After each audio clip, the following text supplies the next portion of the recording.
অনেক অপেক্ষার পরে স্টার জলসা ঘোষণা করে দিয়েছে তাদের পরবর্তী নিবেদন রাজেশ্বরী রানী ভবানীর সম্প্রচার সময়। আগামী 7ই জুলাই থেকে 8:30টার সময়তে আসছে এই ধারাবাহিকটি। এরই সাথে তাদের আরও একটি আপকামিং ধারাবাহিকের ছোট্ট একটি টিজার লঞ্চ করল স্টার জলসা। আসছে নতুন আপকামিং ধারাবাহিক লক্ষ্মী ঝাঁপি, যার ট্যাগলাইন এবার লক্ষ্মীদের হাতেই লক্ষ্মীর ভার। বোঝাই যাচ্ছে আবার নারীদের স্বনির্ভর হবার গল্প আনছে স্টার জলসা। কিন্তু এই টিজার সামনে আসার পরে দর্শক মহলে অনেক কৌতূহলের সৃষ্টি হয়েছে। সবাই জানতে চাইছে এর নায়ক নায়িকাকে, কোন প্রোডাকশন, সব কিছু। তাহলে চলো সেটা জানা যাক।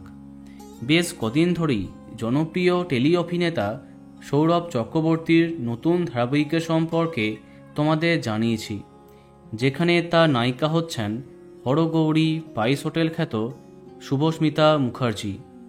হ্যাঁ, এটাই সেই ধারাবাহিক, অর্থাৎ জলসার আপকামিং ধারাবাহিক লক্ষ্মী ঝাঁপিতে প্রধান চরিত্রে দেখা যাবে সৌরভ এবং শুভস্মিতাকে। জানা গেছে ধারাবাহিকটি আসছে সৃজিত রায় এবং সৌভিক চক্রবর্তীর নতুন প্রোডাকশনের অধীনে, অর্থাৎ এই ধারাবাহিকের গল্প লিখবেন সৌভিক চক্রবর্তী। দেখা যাক কবে প্রথম প্রোমো সামনে আসে এই গল্পের।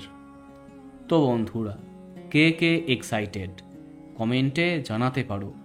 আর এই রকমই আরও অনেক ভিডিও পেতে সাবস্ক্রাইব কারেন্ট পজ। ধন্যবাদ।